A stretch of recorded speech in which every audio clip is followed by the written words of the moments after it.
Si alza il livello di attenzione in provincia di Belluno dopo la terza scorribanda in pochi giorni di un orso. Dopo Fornesighe e Solganotti in Val di Zoldo, stavolta ha lasciato segni della sua presenza a Faè, nel territorio di Longarone, dove nella notte tra martedì e mercoledì ha colpito un apiario. Sono 4 le arnie predate e il plantigrado ha lasciato l'impronta di una zampa su un telaio, larga circa 10 centimetri. La polizia provinciale ipotizza si tratti di un animale giovane, con ogni probabilità lo stesso che da una settimana si muove sulle montagne dello Zoldano.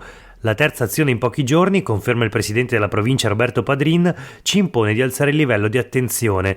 Siamo in costante contatto con tutte le forze preposte per capire come comportarci. Per ora non ci sono ordinanze particolari, ma di sicuro se le scorribande continuano dovremo pensare a misure di sicurezza per tutelare anche gli apicoltori.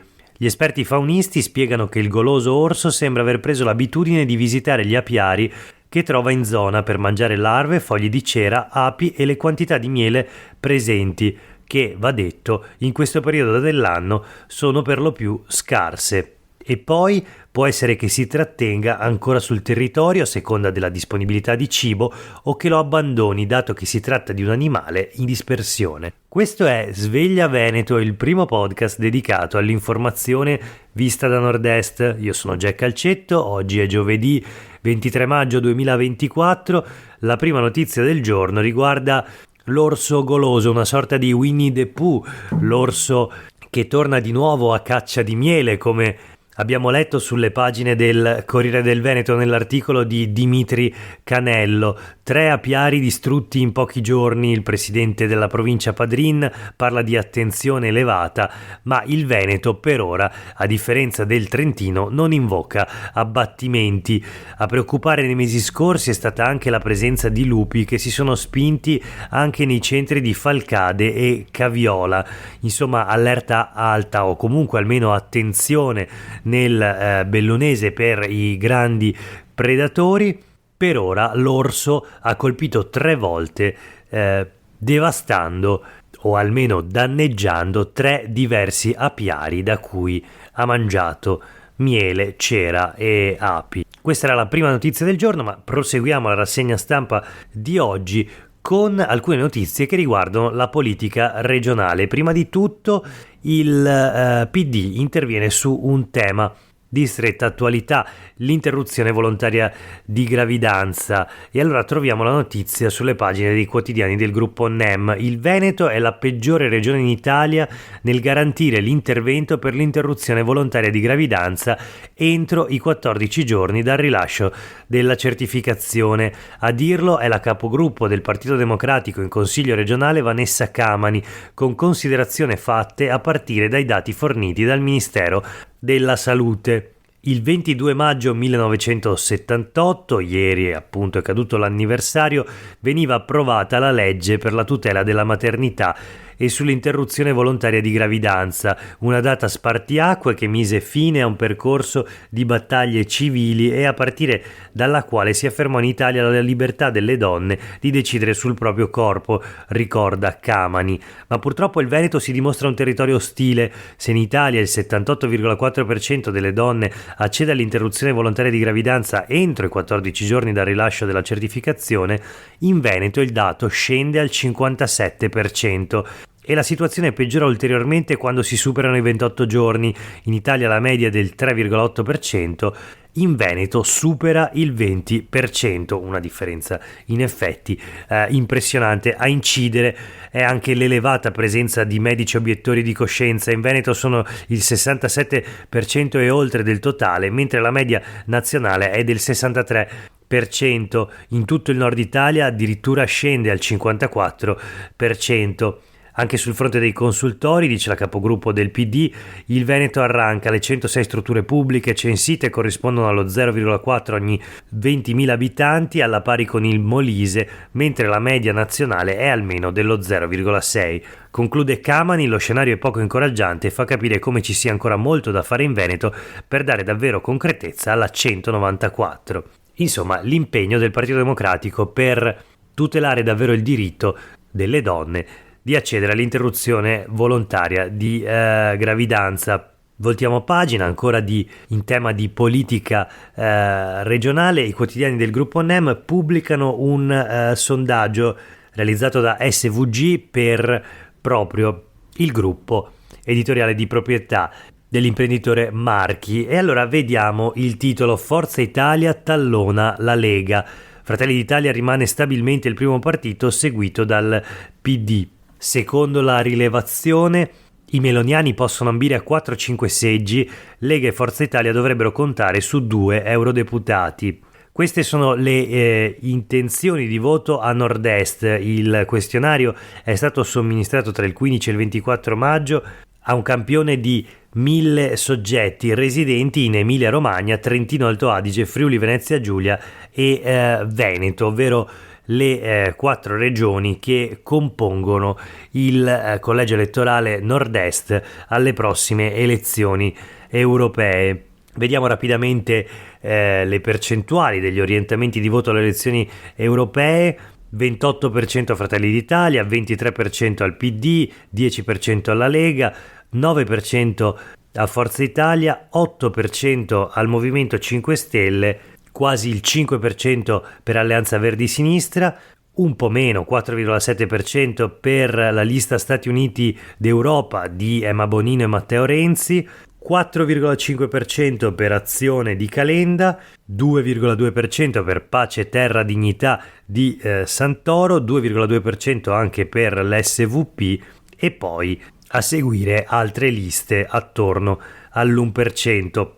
Vediamo anche la stima della distribuzione dei seggi sotto queste ipotesi di orientamento del voto, almeno per i partiti maggiori. Fratelli d'Italia può puntare a 4-5 seggi solo nel collegio nord-est, naturalmente, il PD 3 o 4 seggi, la Lega 1-2, lo stesso Forza Italia e il Movimento 5 Stelle. Alleanza Verdi Sinistra, Stati Uniti d'Europa di Bonino e Renzi e Azione di Calenda e lo stesso SVP oscillano invece tra 0 e 1 seggi. Insomma, questo il quadro del sondaggio SVG per i quotidiani del gruppo NEM.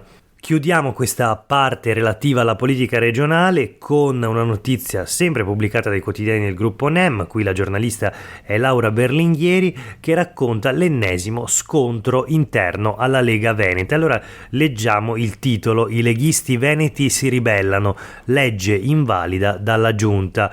C'è una mozione di 5 consiglieri regionali della Lega contro l'aggiornamento del piano rifiuti predisposto dall'assessore regionale, anche lui leghista, Giampaolo Bottaccin, assessore regionale all'ambiente naturalmente, oltre che alla protezione civile.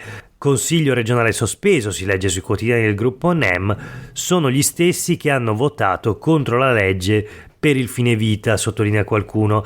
Tra i rivoltosi però figura anche Filippo Rigo, vice capogruppo della Lega proprio in consiglio regionale, insomma un esponente di spicco in Veneto del partito di Matteo Salvini. L'ennesimo scontro, ma noi andiamo verso la conclusione di questa rassegna stampa con le ultime notizie che riguardano sicuramente la crisi climatica e la situazione meteo.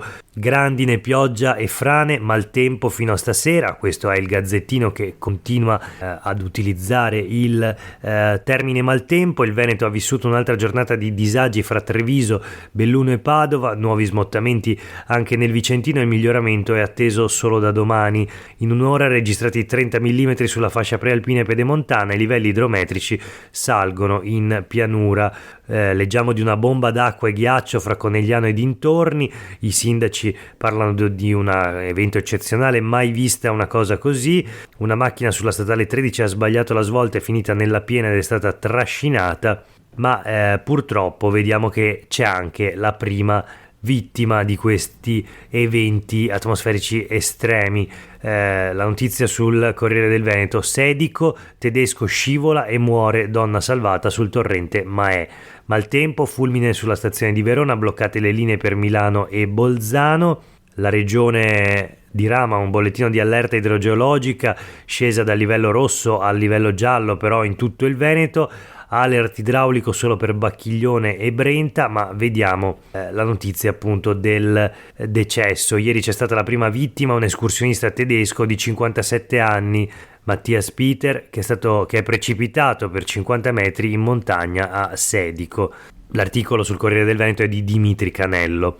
E poi invece Silvia Madiotto realizza un'intervista all'assessore all'ambiente Giampaolo Bottaccin. Leggiamo il titolo: comitati, sindaci, archeologi, tutti i no ai bacini dei fiumi. Il nostro piano non si cambia, ma ora ci servono più opere, ribatte Bottaccin. La rete di scarico delle città è la nuova emergenza. I bacini salvano vite, dice, devono essere la nostra vera priorità. La cassa sul Musone è stata dimezzata dalla soprintendenza. E ancora l'assessore all'ambiente e alla protezione civile: le tane di tassi e istrici danneggiano gli argini che poi crollano. Quindi non solo le nutrie nel mirino dell'assessore, in questo caso alla protezione civile. Ma prima di chiudere la rassegna stampa di oggi con l'ultima notizia che riguarda le Olimpiadi invernali, rimaniamo sul tema climatico con appunto un'ultima notizia che troviamo ancora sul Corriere del Veneto. L'articolo è di Barbara Todesco e il titolo è questo, anche se bisognerebbe vedere la foto che spiega tutto. Fa surf tra le onde del Brenta, mi diverto come alle Hawaii. Il sindaco lo definisce uno sconsiderato, la bravata di un austriaco a Bassano mentre infuriava il maltempo. Anche il Corriere del Veneto usa questo termine. Martedì sera e ieri mattina un giovane austriaco, Sebi, ha approfittato della piena del Brenta in centro a Bassano per lanciarsi in un'esibizione di surf vicino a Ponte degli Alpini. Il ventenne, giunto in Italia dal Marocco in camper con il suo cane, ha raccontato di aver scelto su Google Maps il fiume in quel momento più adatto allo sport che pratica da 9 anni. Tanti i passanti che si sono fermati a filmarlo. Critico invece il sindaco. La sindaca Elena Pavan si è messo in pericolo e avrebbe potuto fare lo stesso con eventuali soccorritori. Questa è la notizia che chiude la sezione dedicata all'allerta meteo. Un'ultima notizia appunto che riguarda invece le Olimpiadi di Milano Cortina. Ancora dal Corriere del Veneto: Olimpiadi nella bufera, 2 inchieste a Milano, nel 2022 la denuncia via quei vertici, l'indagine sulla Fondazione Milano Cortina, quindi corruzioni e favoritismi. La Procura di Milano ha aperto 2 fascicoli sulla Fondazione Milano Cortina 2026, oltre al fascicolo sulla corruzione che vede indagato anche l'imprenditore digitale Luca Tommasini. Ci sono accertamenti anche su assunzioni del personale e commistioni politiche. Il Corriere del Veneto ricorda la lettera mandata a Draghi nel 2022 da presidenti di regione e sindaci che parlavano di troppe criticità e la richiesta di rimuovere i vertici dell'ente. I quotidiani del gruppo NEM parlano ancora delle Olimpiadi Milano Cortina, ma lo fanno con un altro taglio. Nuova polemica sulle Olimpiadi, la delibera approvata dalla Regione Veneto e dal Comune sulla pista da bob. Quindi vediamo il titolo: Milano Cortina, per la pista da bob i costi saranno a carico dei comuni. L'accordo di programma cambia le regole dei fondi di confine e il presidente del comitato paritetico del Fondo Comuni Confinanti, Dario Bond, dice: non siamo un bancomat, quindi polemiche sui finanziamenti alla pista da bob. Bene, per oggi è davvero tutto, grazie per aver ascoltato questa puntata di Sveglia Veneto. A tutte e tutti voi una buona giornata.